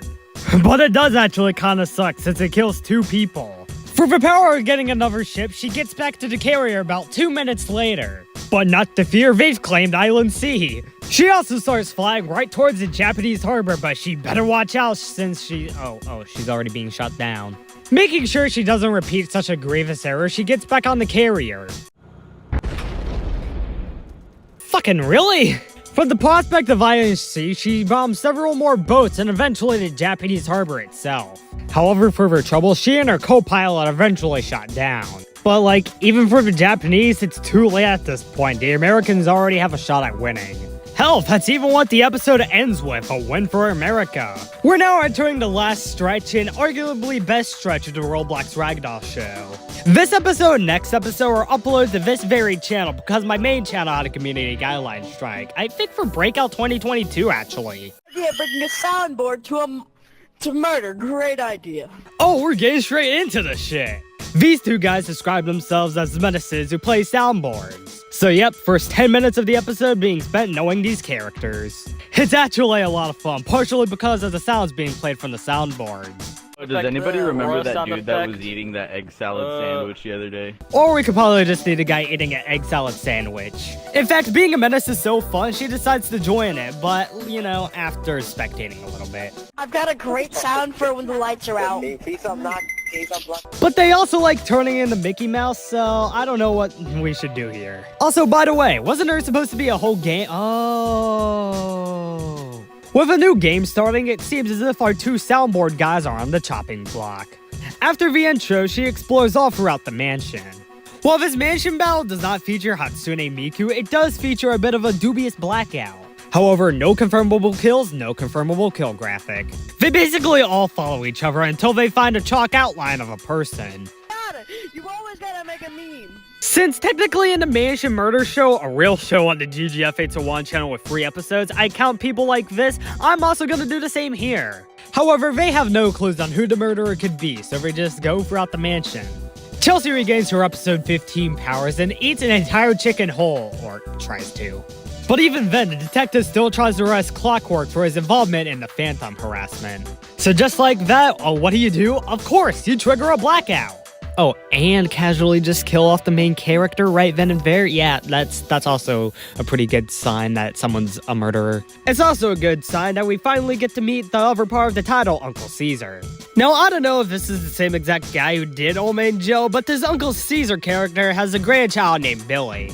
You see, Billy's there to teach him technology. And he also may be an alcoholic, but oh well. Such drunkenness and confusion might also be tied to his birth year. 1393. Okay, so just casually have a 630-year-old along with his, like 15-year-old grandson? What kind of John Tyler shit is this guy pulling? It appears this guy is also a war veteran, having fought in the Revolutionary War alongside George Washington, probably. And I'm assuming this was alongside Old Man Joe. I mean, what's the possibility of me adding Old Man Joe to the list? Old Man Joe, he farted on the floor, so that means we had to execute him, though. Shit! Apparently, Old Man Joe was executed sometime off screen, and since we've met him before, I'll add him to the list, sadly. Now, with that plot twist revealed, what else is there really to do? Then the supposed Chinese Batman guy comes in here and accuses him of having sex in the corner and just leaves. Gladly, the game that was going on finally ends, so we can have at least one more before we round out the episode. It's just the usual for a Asabi, people just crawling around the map and doing weird shit. Eventually, a blackout occurs and they just continue doing the same thing. It terminates eventually, and it appears the detective might have found something. And apparently, he did. It's revealed that Uncle Caesar was the murderer. It's extra confirmed when Uncle Caesar talks about it, and it ends the episode. Here is the original penultimate episode, one of my favorites of the show, and possibly my favorite of the season, Billions Must Die. There's really just so much to like about it, I just can't help but, like it. It kinda has the Old Man Peter complex, where there's multiple moments from this episode that are just really funny. And also in common with other episodes of the show, it also has some kills. A way to start off the carnage is 2 grenades going Chelsea's way. She gets back up to the helicopter and discovers that, as of now, they're a really chill bunch. Even taking into account that she's playing on something that isn't VR, yet just a PS4. Also, one of these guys is holding a frying pan. I'm only saying that because that's going to come into play with a really funny moment later. They then move on to a topic about how many times this woman has shot this guy, Animal Stretch 1.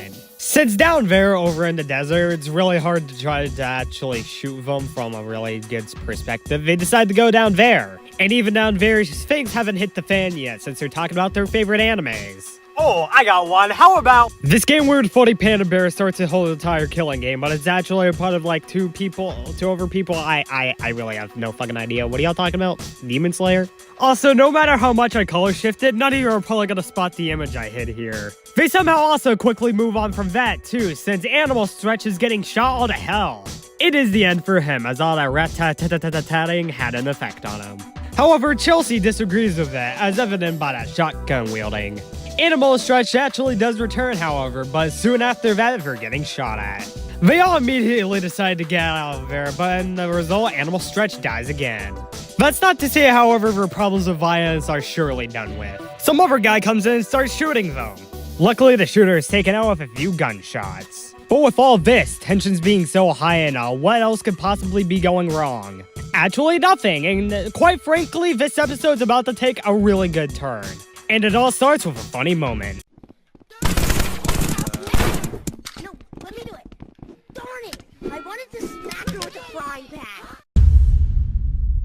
And just like that, a war has begun. Also, just by the sound of it, I think Animal Stretch 1 might really be enjoying himself a bit too much with this murder. But I guess it's not really a murder. It's she just fucking got... What the fuck? She just nabbed that sword. Jesus Christ. Oh, fuck. She's got a big-ass fucking sword and is apparently killing everyone within the group. She's finally taken care of with a little bit of help. But with this development, are they finally safe from her? Another guy decides to get the sword for the team, but as he does that, another gunfight ensues. It gets a 3-person combo with the shooter, Animal Stretch, and Chelsea. When she gets back there, she sees the guy with the big sword, which means it was kind of a success in the end. Kind of, if you squint hard enough. Anyways, the huge problem with this is that the female murderer could come back any second now. A signified return might be because this guy with a purple skull is sniped from a helicopter. The chaos of this situation makes the gang hide inside a house for a few minutes. And it is a good hiding spot too, since it allows for multiple protections from snipers. But not really for people in the open, you know? Their immediate reaction is to start loading the guy's corpse. Sun Hat Guy, however, pays the price for the crime. However, that doesn't stop him from quickly arriving back at the base. A shielded messenger comes to their base, but they quickly become target practice. Sun Hat Guy takes the shield and uses it to great effect. So we're gonna tell both him and Animal Stretch 1 about the success rate. Another guy comes in and seems to completely ignore that 2 people just died there.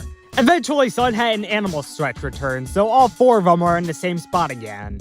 With the bonds built between all of them, including this new guy, they all go attack the helicopter. Alright, even though this episode is admittedly one of my favorites of the season and show, it's getting pretty boring to cover. I guess it's a curse within this type of Rec Room game, you know? So for the rest of this episode, or the next like 20 minutes of the episode, or the next about minute or 2 of the parody, we're gonna do another kill speed run. Let's get into it! After shooting at the helicopter for quite a goddamn while, Chelsea is sniped by someone. She spots the sniper and gets a taste of revenge. She starts sniping at the helicopter and the people up there find her. But simply, their aim is better. Eventually, both the people in the helicopter are taken out off screen. However, with that happening, it looks like they're planning something. Eventually, we get a whole series of kills, starting with the guy with the pan, Animal Stretch 1, and then the guy in the orange. They all get back, but Animal Stretch and the Sun Hat Guy are killed off screen. Their killer is then killed with 2 snipers. The orange guy tries to come back, but is murdered in like a second flat. And if that wasn't enough, Chelsea snipes him from the helicopter. The other non-female murderer is killed by Chelsea too. When that guy tries to get to the helicopter, he's killed with a surprise. During all this, they somehow get a new guy to their group. Oh, and also I guess this jovial-looking guy. However, just like that, it seems as if their goals have been accomplished. Thus, our kill speed run is over. And with that, it was nice knowing all these characters for the last half an hour. And with not that much left to do, they all go bye. However, we still have more in the episode because look over here, it's a flying ball guy with grenade launchers. This guy's Old Man Joe special gets Chelsea down for the last laugh of the episode. Oh, and they also take care of Animal Stretch. And just like that, we're at the end of our used-to-be penultimate episode. Our now penultimate episode begins outside of a bunker. Since she's out of her zombie hell infestation, this is easily the next place she could have gone to. However, it's quickly revealed that this is also a drone hell infestation. Even though these things have their own claws and such, she still would prefer just to kill some people by breaking their necks. And besides, I also have this guy here who... Is she just gonna have to break this guy's teeth? Oh no, if you need to kill that guy, just use this end of the broom, not the cop killing end. Also, get ready to see this Kane guy here just throwing out quippy insults throughout the entire episode. Also, over here is the control room with a man in a pink dress just exclaiming aloud.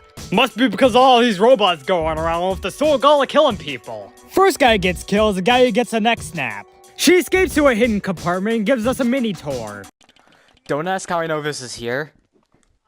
It's a bucket. Beyond. I mean, in this context, beyond could just mean anything. She goes back to meet Kane and the gang, who are testing out their sick as hell railguns. Well, same guy with the sick as hell has here, why not go and kill him again? She gets out of there just to grab him by an entire dead arm. After getting drunk on root beer, she starts using the arm to wreak havoc. Now, if there's gotta be a way to fit in with all the others, it's to turn into one of them herself, so that's exactly what she does. Get this, she turned herself into Jay, second funniest shit I've ever seen. It's at this point in the episode where Kane's realized that she's turned herself into Jay, which causes the insults to start flying out. Have her on the back of the head like this. She's getting bored of this shit, so she tries to kill some people, but Kane stops her from doing so. You can't kill me, I'm safe. Unless you want your neck to snap. You guys can't touch me. You can't That's touch me. my job. Things are getting really fucking silly in here, so let's introduce a new character into the fray. Holy shit! That's Con! That's Con Dorman! Woo! Yeah, baby! It's an entire silly-ass mess at this point, regardless of Con Dorman, the GOAT, being in there. For a while now, someone's been trying to decode the internet password, so Con has to put it in. He also opens up the door while Kane tries to stop her from getting out. Chelsea eventually does manage to get out. Even though it takes her an entire show intro, she eventually gets outside. However, Kane over here took it as a race, so he decides to get to the corpse power before her. Ah, yes, there you are. Took you forever. Kane. Son of a bitch. Well, best you cut your losses and kill this guy in the corpse spiral. I feel like evil. Think I'll just invade the place. Who gives a fuck? Oh yeah, there's also a second Jane here, even though Chelsea's already Jay, and yeah, stuff like that. Well, now Kane's back, immediately spitting the wrong lore about the show. No, nobody loves you. You died on the first episode, which means you have bad luck for the next I'm 15 still alive. episodes, and if you don't... Dumbass. Yeah, she's still alive. Turns out, dumbass accusations were correct. Don't you remember the literal end of episode 3? Although there's one thing, being Jay in this episode is a plus. No, I don't Huh. Didn't make that sound any other time the 7 or so months. Then again, Kane makes his way over to Chelsea or Jay or whoever the fuck she is at this point. Yo, is Kane trying to bring back the Justy Natalie era? Might be because of his constant screen time this episode. Wait, Chelsea, watch out! Was that the bite of 87? Well, now that's basically what's happening in the episode. Kane's being an annoying little idiot. Whoa, Kane, did you see that sapphic little twist over there? Guess not, since she immediately goes back to Beyond. It was a viable enough distraction. To where he was eventually just in the middle of that hallway. Not giving a shit about anything. We can tell this is a dream since Chelsea doesn't think kissing woman will be a hobby. She gets back into where we're just doing some more random shit. Well, now's a good time as any to turn back into a human after all that. Morty, while I'm trying to Turning back into a human also doesn't work since Kane can immediately see through it all. Well, Chelsea, it's time to go give up the act. You gotta turn into Jay again. Hey, good timing too. Everyone else is back to their normal states. Now we got a whole bunch of stuff going on. We got V, Kane, and Chelsea all outside, probably being held hostage by this guy with a railgun. Before the hostage crisis can continue, she has to claw this random Bob guy with fast motion.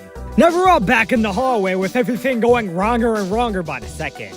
Even including Kane saying that, nope, you can't kill this guy, even though it's your entire job. Go kill N instead. At this point, though, she's so desperate for kills, she immediately takes up Kane's suggestion. The first N is down enough for a bit, so I'll add him to the list. The other, however, requires a bit of bait and switching before she can actually get a jump on him. Shit, looks like the bait and switching wasn't enough. The other N won't be added to the list since we don't get any explicit confirmation that anything's happened to him. However, V does suggest killing the N that we have added to the list. V, you might want to see what N got his hands on. There's also a new bucket-headed guy, and I'm running out of stuff to talk about here. Despite the episode up, Chelsea decides to go to the... What the fuck are you... What the fuck? What the fuck? You're a gay-ass motherfucker! By using her faggot powers effectively, she's locked out of the place. Kane's been relatively calmer the last few minutes, basically because he isn't insulting Jay at all. Well, episode's getting a bit boring. Why not go over back there into... you know, do some more stuff like, hey, what are you doing with the V thing? Why are you looking around? N, what are you doing? N, what are you doing here?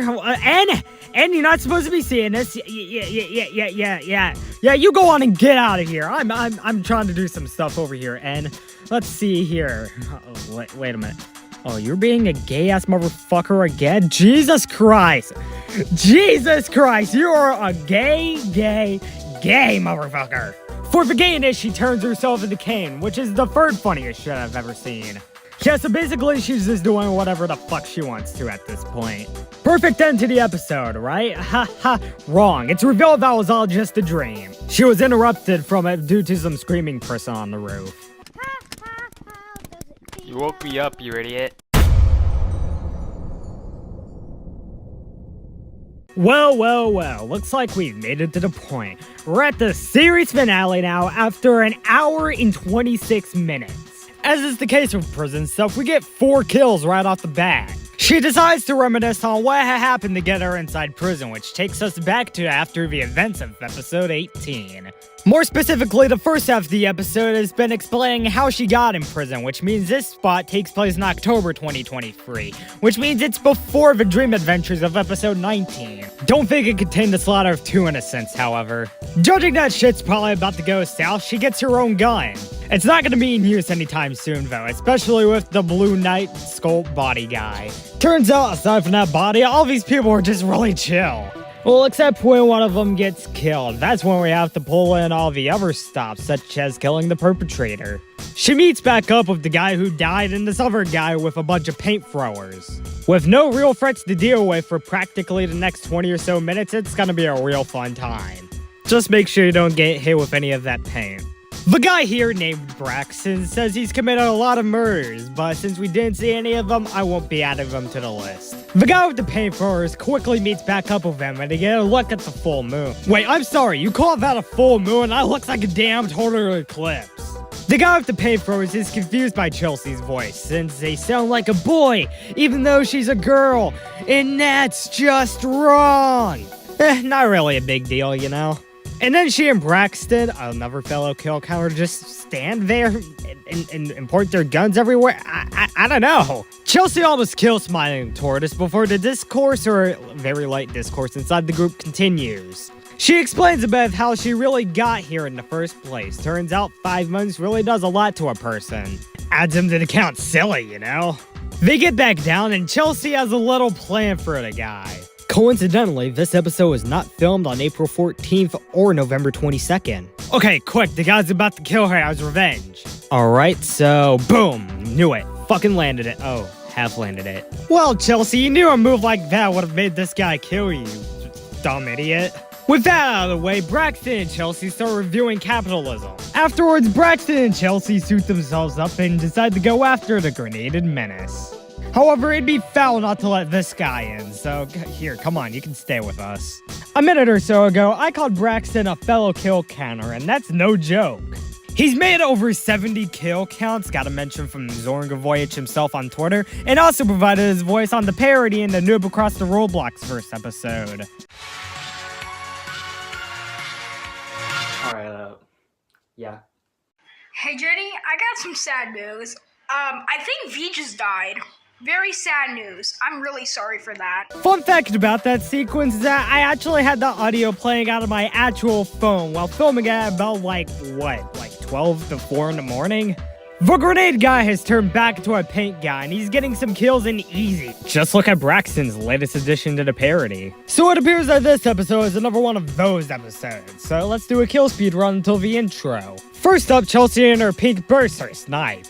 Then all of them are just chilling for a while. After this funny looking shot, Braxton is also killed. After 3 more minutes of chilling, more kills can be added, 2 to be exact. Eventually, the girl in there with them is also killed. After being slightly cornered, they kill an intruder coming into the helicopter. Eventually, Mr. Paint Thrower overpowers her. And then this fucking random ass shit happens. What the hell is that? Oh yeah, she also snipes another person. And also in a turn of events, she snipes the paint thrower. You came with murder and assault charges. The guy comes back and shoots both her and Braxton with his paint throwers. Formation agreement only for a guy with a sword to break it. Then Chelsea is killed with a shot from a shotgun. Then both of them get killed by the people hunting them down. And before they can get them, one green skull guy is killed before one of her desired targets and one of them themselves. Chelsea tries to hide inside a house, but for now, it's hammer time. Chelsea grabs a burst from another house before that hammered guy snipes her again. She kills the paint thrower guy before they get one on her in return. She then eventually gets inside a house where I'm honestly shocked they didn't spot her in. And also, no way that guy survived that attack. And they execute Braxton too. Those bastards. Chelsea tries to use a classic military maneuver, but it doesn't work as she and Braxton are eventually killed. They're interrogated, but this sword guy uses his sword a bit too happily. She discovers the loophole and they have to cover their tracks by shooting her. She avoids the delinquents for quite a while, but they still manage to kill Braxton. She sneaks up behind them and she actually sees them just mercilessly snipe Braxton. Oh, she's right behind me, isn't she? And with that, the murderers had the innocents incarcerated as long as this guy being killed. The guys with the authority had been entertained and killing a lot of people. And just like that, our kill speedrun ends with Chelsea dying. Also, if you're wondering what account may be off there, don't worry, I'll explain that all when we get to the end of the episode. Alright, now our kill speedrun has ended, and at this point, we are 51 minutes into the episode. How does that happen? Well, we still got another 60 of this episode left. What we've seen is the culmination of the events that led to Chelsea and Braxton getting repeatedly killed over the past 30 minutes of the episode. The guys who were so-called cops did what the cops in the prison do, kill people who've done nothing to them. Now that we're past that, we can see what happens after they get sent off to the slammer.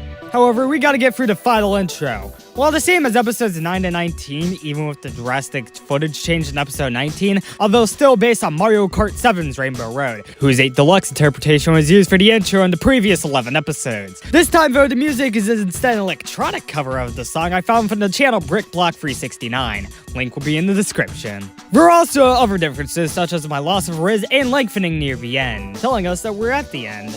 Back at the prison, Chelsea is done with her nearly hour-long recap and exits the bleeped-out racism. Because of this, they probably also spot the homosexual on the loose. Chelsea came prepared for this, though, and gets into a disguise, whom this time around will be called Kyle. Hi, Kyle! Braxton enters the prison, but is immediately slammed by the authorities. Get wrecked, lol. There's a lot of muted segments due to racial slurs slung about. During the slurs, we get 2 more prisoner kills. Oh, and there's a lot more. Let's get to this. First off, this guy who we barely see, then Chelsea next. After that, 3 more prisoners are killed by the cops. Chelsea grabs herself a broom and zooms to find a cop dead. She enters the cells, and as another prisoner dies in the background, tries to get opinions on her epic disguise of a hairline. It doesn't work, and the cops return to the roots of racism. She does see one cop involved in the process, and as they place out Andreas, their wonder level is removed with a broom. She heads outside, ready to end the prison segment as if she was still in a flick movie. She tries attacking electricity with cleaning, and Braxton dies off screen. She avenges him with another cop kill, but she herself is shot by another cop. While Chelsea was joining back up with the others, Braxton turned himself into a cop. He's a good one, don't worry. Can't really say the same about this cop he scolds that kills 2 of the prisoners in this dorm room of cells. Dude, Bob Ross saw that happen. Where's the respect? It's non-existent for the prisoners. 3 die after that, including 1 for Chelsea. Braxton says that Bob Ross looks like a U-2s, but he gets attacked by a prisoner. He kills that one, but another is killed by one of the count inflators. One prisoner kills Braxton, then swiftly steals a shotgun. The prisoner's plan was actually genius, as he kills the spawn killer that's wreaked some havoc. Braxton comes back and leads the prisoners out to freedom, as paint bullets come his way. He survives, and they make an escape after 5 minutes of being here. That is, after they kill an extra cop that came to hunt them down. Another cop follows them, and the prisoner fights till death to kill the cop. Outside the guns are rust, Braxton has to tell the other prisoners that he's a good guy. After that set, there's not much else to do except wait for the cops to figure out that 4 prisoners escaped. The cops come over to Mike, but Chelsea and Braxton shut them up. Ruining the social integrity of the prison. After grenade practice, a sniper cop comes up, so Chelsea gets in the boxes. In a strangely tense scene, Braxton distracts the cop from the boxes, so the cop doesn't find Chelsea. As such, she's good to go. Another prisoner was hiding, so they basically won. No, they didn't. Chelsea dies after shooting a cop. Back at the prison, the prisoners are really up the ante. In another escape, 6 cops are killed in the process by these rioting prisoners. However, a cop is killed by Chelsea, who also kills her. Back inside the prison, more kills can be counted, such as this prisoner in the cop room. Very quickly, a prisoner with his key card helps Chelsea escape. When they get outside, Braxton is killed by the prisoners under false pretenses. She escapes again, but some cops are outside. One is killed by a prisoner, but the prisoner is killed afterwards. She gets into a battle with another cop, and said cop wins the fight. Inside the prison, she tries to recollect the last time she was in prison, 15 months before in September 2022. Quickly after that, she grabs a sword and slashes a cop with it. That causes the floodgates to open, Chelsea to get a key card for 3 cops, including Braxton, to be killed. She makes her escape, and during it, 1 cop and 1 prisoner can be seen getting killed or already dead. She gets out, and as she approaches the warehouse, more prisoners are able to escape. Hope has finally arrived. It takes a minute for her to see other people, and when she does, Braxton is one of the people among them. She shoots away the security bond and gets back into her regular outfit, since the racist people left 10 minutes ago. We're still in front of cops, so Chelsea hides underneath the boxes again. It's safe once Braxton tells her it is. For a while, the prisoners get to have more fun, including possible plans until they go back to the warehouse for business! There, one of them dies with that grenade. The prisoners think that Braxton is at fault, so they shoot him to death. She gets to the boxes again, and the other prisoners and Braxton get to the same boxes for some reason. After their box adventure, another prisoner tells Chelsea and the others about a new hiding spot. It's about the tunnel. Above it, you can't see the people in there, even though they can see out of it. That's where everyone spends their time for a while. Like, seriously, it's a long time. They believe the reason the cops aren't coming to get their asses is because they're lazy. So they'll just be lazy too, and we'll be all good. Chelsea finally comes back to play her role, but when she does, she's the only prisoner out. She decides right there that this is it, so she shoots all the weapons and heads back into the prison, where she finds another prisoner outside, even though the count only said one is out. She encounters Braxton and heads back inside the prison for a daring death. If only there weren't 25 minutes left. She spawns back in where prisoners are trying to meet back up with the outside world. I could count a whopping 24 more kills. Most of them are shot, 2 of them got the mime to mine, and some are seen dead all around the prison. Honestly, I was expecting this near the end of this episode that takes place in a prison. But what this sets is the unruly president for the 5/6 prison episode season 6. She takes refuge in the janitor's closet for over a minute and gets out when Braxton comes to let her escape. Of course, a cop thwarts that plan. When she spawns again, more people die in turn. There's 13 more kills after that initial fiasco. All of them get shot by someone on screen or off screen. Now this is what I call a prison episode. A lot of kills in a very short amount of time. It's a classic. Now if only there's more bursts like this so my insanity can get insane. Also during this, that Crazy World cop accuses Braxton of being a simp for me. Of course, you know, I'm all up to have multiple partners, under the understanding that they're fine with letting me have more partners. But that is a fucking insane statement. By my knowledge, Braxton isn't exclusively a gay male, so it'd be understandable if this guy came to the assumption. It gets insane when you consider that the other person in this, me, is a transgender lesbian. That's how that actually funny assumption turns into something that's insanely funny. She gets back inside his cell where a cop is getting a bit trigger happy. Braxton tries getting him away, but he comes back. So Chelsea gets out of the cell and dies along with 68 others, including herself a few times. To be honest, it was stuff like this in the Breakout 4 parody that bored me out of my mind. With scripting in mind, it becomes a bit more tolerable as a result. That still doesn't remove all these grab bags of kills, which are coming more and more frequently. And the kills here just keep on going and going. In fact, the segment of kills here before the final escape is an astounding 6 minutes long. It doesn't beat that one massacre from Breakout 2023 in terms of frequency or kill count, but it still is impressive considering that this is a part of a 50-minute segment of a total 115-minute episode. It's not an ambitious flamethrower contender, but for what it is, I actually like it. Maybe since it's not linked to how annoying it used to be back in 2022. Who knows? All I'm saying is that we've got some serious additions here. After all that, she escapes the prison with a prisoner that nabbed a key card. She makes it up to a warehouse where she chills by herself for a while, contemplating the escape she just made from the pan-accounting rec room corpses. She's still there another minute later, while the carnage inside the prison is still happening. After I escape, I take a break from what was going on there. I filmed this right after Christmas, finally needing something long and good enough to end off the series with. Thankfully, Braxton was interested in being involved with the finale. That's why he's here throughout the entire episode, making him have one of the longest on-screen presences of any character in the series besides Chelsea. It was 2 long hours of filming, but we had some fun doing this shoot, so I can't complain. I also believe it was after recording for the parody for the Horrors of Regular Camp. Sadly, the show had no caves, or else it would have been perfect to get interrupted in the middle of this. They have a good reason, since another body was found in the outhouse. Just gets her nightly sleep for at least 34 seconds and heads over to the cave. What? Oh, this Braxton live chat beast basically confirms this was filmed after that recording. Eventually, I released the episode on December 31st, making the show run for 3 years, 8 months, and 21 days, or 1,360 days in total. She gets bored of just waiting there, and for the last time, the Roblox Ragdoll show escapes the prison's confines for good. We meet back up with her and Braxton in the Rec Room Lounge, previously mentioned as the capital of homophobia. Also, that's what happened immediately after filming wrapped. The guys on the mic realized I was trans and started blaming a transphobic Transformers parody over said mic. You can ask Braxton. Anyways, they've finally gotten out of that prison. There are multiple whiteboards here, and she uses one right next to a card game desk to spell us out that this is the end of the series. He keeps on doing that. Title card! However, we still have a bit of stuff left before we can get out of this show. Back in 2021, we meet Sticky Boneless, which lines up with the 3rd season. His first on-screen murder is seen with this guy eating at the Beanville restaurant. And yes, I said this was the first. I'm just gonna go with the assumption that this takes place before the footage. While this guy questions what's up, we meet a group of 4 at Camp Kyoko, named after my favorite of the Danganronpa characters. Anyways, all 4 end up dead, being burned, bloodletted, or impaled on trees with any sort of weapon. We see their names on a newspaper in the Mark Kaufman Police Department based on the color coding. The person's attention is diverted to a kill that won't be counted, based on the fact that we already saw in the aforementioned Season 3 episode the footage. However, we see what comes after it, as he goes up a ladder and through the sewers of Memeville. He complains about his newfound criminal history to Baller as we see 7 bodies outside the prison.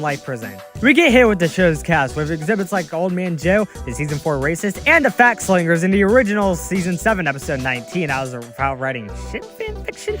Okay. After that, we see 3 photos of Sticky Boneless victims, including one that is particularly gruesome. Jesus Christ. Out of these 3 and a 4th we see now, since they can round up when we get Sticky Boneless's final tally of kills. Alright, now we're also at the point where I want to do some correcting for earlier points in this parody, so I can round the count up. So let's add a 6th Sasa intern to the count, as I missed them back in episode 3 when all that affection was going around. So now we're gonna go from the beginning of the season to the end of the season, which means we're gonna be correcting the count for this episode. That means I'd have to add 2 more kills I missed from the kill speed run before the prison segment for this episode. We're fed lore saying that Sticky Boneless isn't actually a good guy, but a murderer who killed all over the place, somehow going undetected. Part of that which isn't explained here is that he used different aliases like M and such. All of his success has ultimately led to his biggest crime ever, which we'll get back to in a few months. We get more credits and stats after that, some relating to this channel, until we reach the many ending logos. I thank family, friends, and those I love until the series ends with a memorial for the Roblox Ragdoll Show, 2020 to 2023. If the title of the episode 18 was Billions Must Die, then over 1 billion people died this season, let's find out and get to the numbers. Hey, speaking of those, I have a script for it right here, so let's look at this and...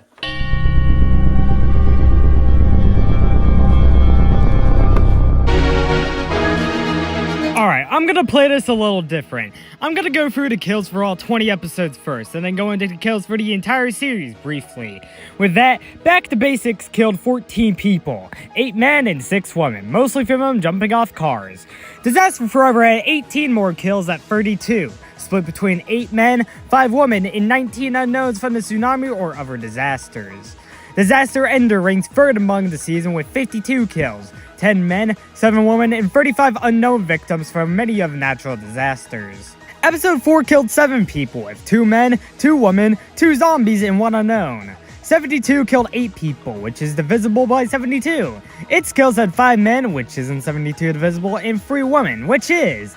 Episode 6 had a sharp decrease with only 3 kills, all men, and none of the titular character John Lemon.